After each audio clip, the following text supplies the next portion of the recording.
Le regard des autres est un sujet extrêmement présent dans nos sociétés contemporaines, des sociétés de l'image, des sociétés de la représentation, et il semble qu'aucun d'entre nous ne soit à l'abri du jugement des autres.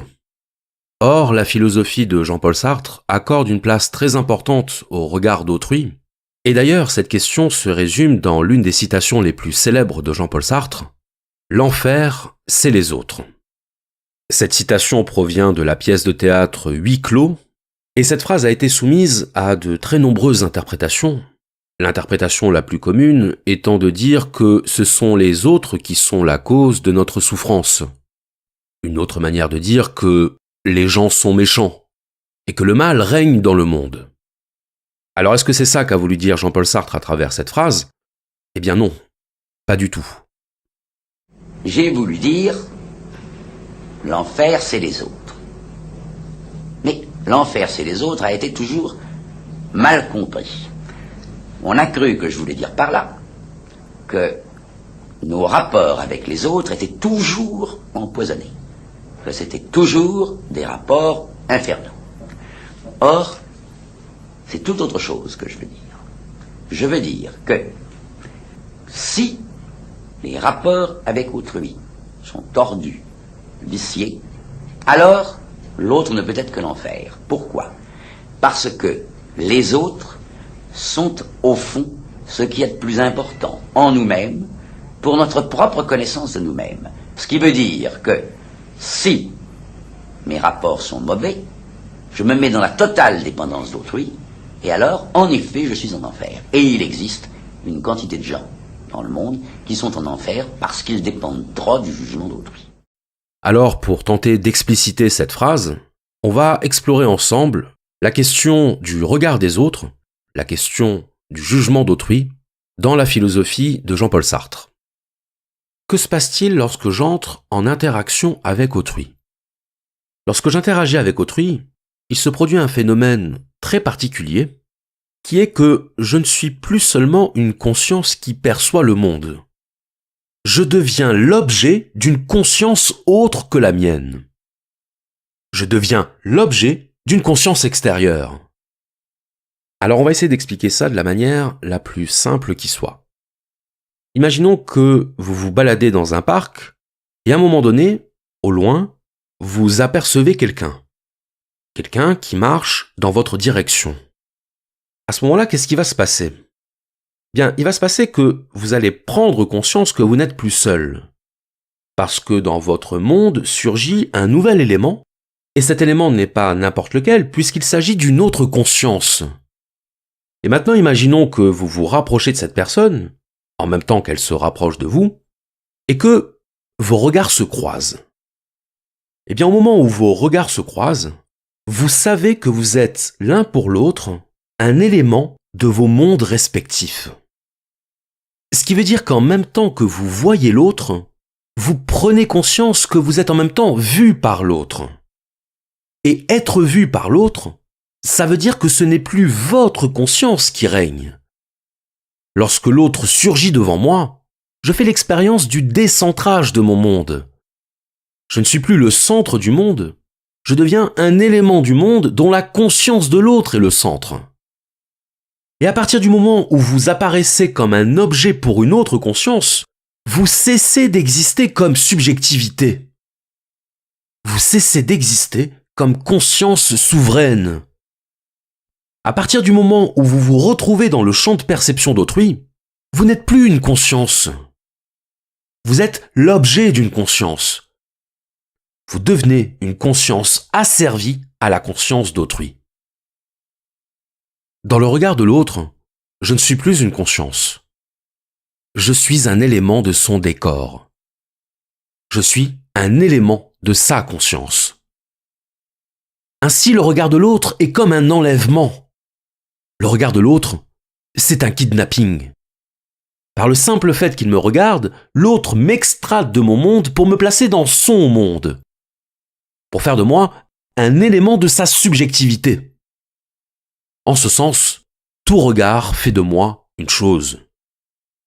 Tout regard est une réification. Tout regard est une objectivation. tout regard est une réduction de ma conscience au statut d'objet pour une autre conscience. Alors je sais que ça peut paraître étrange de considérer les choses de cette manière-là, mais si vous êtes attentif à ce qui se passe dans votre interaction avec autrui, vous allez voir que ce que je viens de décrire n'est pas du tout aberrant. Évidemment, quand vous croisez le regard de quelqu'un, vous n'allez pas vous dire tout ça explicitement. Mais vous pourrez vous dire qu'effectivement, à ce moment-là, vous êtes l'objet d'une perception. Vous êtes vu du dehors. Et être vu du dehors, c'est être vu comme une chose. Parce que rappelez-vous que la seule partie de vous-même à laquelle vous n'avez pas accès, c'est votre dehors. C'est votre extériorité. Vous habitez votre corps, vous êtes donc en contact permanent avec votre intériorité, mais votre enveloppe corporelle, et en particulier votre visage, vos yeux, tout ça, ça ne vous est pas accessible. Et c'est ça le drame de l'altérité, c'est que sous un certain aspect, l'autre me connaît mieux que je ne me connais moi-même. Nous sommes les seuls à ne pas nous connaître de l'extérieur. Et c'est pourquoi se voir en vidéo ou entendre sa voix, ça provoque toujours une sensation étrange. La sensation que ce n'est pas nous. Et c'est pour ça qu'on peut dire que, sous le regard d'autrui, la situation nous échappe. La situation nous échappe puisque l'autre dispose d'un point de vue sur nous-mêmes que nous n'avons pas nous-mêmes. Ce qui est quand même le comble de l'ironie. Quand on se regarde dans un miroir, on sait que c'est nous, mais on ne se reconnaît pas. Y a-t-il quelqu'un qui m'est plus étranger que cette personne que je perçois dans le miroir? Alors oui, je me reconnais superficiellement. Je reconnais les traits de mon visage. Je reconnais ma morphologie. Mais dès lors que je me fixe dans les yeux, je cesse de me reconnaître. Car alors je deviens celui qui me regarde. Et c'est à ce moment-là que je comprends ce qui se passe dans ce déplacement de l'être pour soi à l'être pour autrui. L'être pour autrui, c'est-à-dire ce que je suis pour les autres. Et pour l'autre, je suis un objet. Quand je croise le regard de l'autre, je vois que je suis vu. Je me vois vu. Et vous voyez cette juxtaposition de la voix active et de la voix passive, voir et être vu, c'est ce qui décrit le mieux le mécanisme de mon rapport au monde. Je suis une conscience active, je suis mon propre monde, un monde dans lequel peuvent apparaître d'autres individus qui seront les objets de ma conscience. Mais je suis également et en même temps l'individu qui apparaît dans le monde d'autrui. Et c'est ce qui fait dire à Sartre que dans la rencontre avec l'autre, dans le regard de l'autre, je fais l'expérience de la réification. Je deviens une simple chose. Et donc mon réflexe métaphysique premier, ça va être de me soustraire aux yeux d'autrui. Car autrui fait peser sur moi une pression d'être. Qu'est-ce que c'est une pression d'être? Eh bien, c'est tout simplement le désir d'apparaître d'une certaine manière aux yeux de l'autre. C'est ce qui fait par exemple que quand vous allez croiser quelqu'un dans la rue, vous allez vous redresser. Vous allez rendre votre démarche plus assurée. Vous allez vouloir maîtriser votre image aux yeux d'autrui. Vous allez vouloir maîtriser l'objet que vous êtes pour la conscience de l'autre. Le regard de l'autre est toujours une pression exercée sur notre conscience. Parce que dès lors qu'un regard se pose sur nous, nous sommes en représentation. D'ailleurs, dans l'un de ses romans, La nausée, Sartre nous parle d'un personnage, Monsieur Fasquelle, en écrivant à son propos « Quand cet homme est seul, il s'endort. » Et quand est-ce qu'on s'endort? Quand on est fatigué, certes, mais aussi quand on est apaisé, quand on est tranquillisé. Le regard de l'autre me met dans un état de non-tranquillité. Le regard de l'autre me met dans un état d'inquiétude. Et c'est pour ça que lorsque Sartre décrit notre relation à autrui, il l'évoque en termes de surgissement. L'autre, c'est celui qui surgit dans mon monde. Pourquoi les gens timides baissent-ils les yeux devant les autres? Parce qu'ils ne veulent pas rencontrer le regard qui les examine comme des objets. Que se passe-t-il lorsque quelqu'un vous dévisage? Il vous considère comme un objet. Il vous considère comme un pur dehors, comme une pure extériorité dont sa conscience pourrait disposer librement. Et la gêne, la honte ou la timidité traduisent le trouble de la conscience qui sait qu'elle est jugée par une autre conscience. Car dès lors qu'elle est jugée, la conscience cesse d'être une conscience.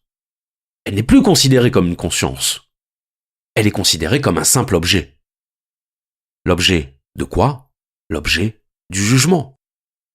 Et en baissant les yeux, en détournant le regard, la personne timide crée l'illusion de ne plus être observée. Comme en fermant les yeux, on se donne l'impression que l'autre ne nous voit plus. Mais en réalité, on ne fait qu'ignorer le spectacle du jugement de l'autre sur nous-mêmes. Alors ici, ça va être le moment d'entrer dans le détail de ce processus de réification qui s'opère dans le regard d'autrui. Ça va être le moment d'expliquer en quoi le regard d'autrui me fige et ainsi m'empêche d'exister. Kant disait que la conscience de soi était en réalité une conscience indirecte de soi. Être conscient de soi, c'est adopter temporairement le point de vue d'une conscience extérieure à soi. Autrement dit, être conscient de soi, c'est se prendre comme objet de sa propre conscience. Il y a donc dans la conscience de soi un phénomène de dissociation. Nous sommes à la fois sujet et objet de notre perception. Donc à chaque fois que je me considère, à chaque fois que je me juge, c'est toujours à partir du point de vue d'autrui. Même si cet autrui n'est que virtuel, même si cet autrui n'est pas physiquement là devant moi. Mais il n'empêche que je me projette dans un autrui virtuel à partir duquel je vais me considérer. C'est ce qui fait dire à Sartre que l'autre est un médiateur entre moi et moi. Et qu'est-ce que nous gagnons en nous transposant dans la conscience d'autrui, en opérant ce décentrage de nous-mêmes? Eh bien, nous gagnons l'accès à une dimension de nous qui nous échappe. Cette dimension, c'est notre extériorité. Le regard est le lieu du jugement, car le regard est le lieu d'une observation extérieure qui ne peut que réduire notre être fondamental. Et notre être fondamental, qu'est-ce que c'est? C'est notre subjectivité par laquelle nous sommes des êtres libres. C'est notre conscience ou, si vous préférez, notre monde intérieur, celui auquel je suis seul à avoir accès. Et que l'autre, parce qu'il est à lui-même sa propre subjectivité, ne peut que nier. L'autre ne peut que me nier en tant que conscience.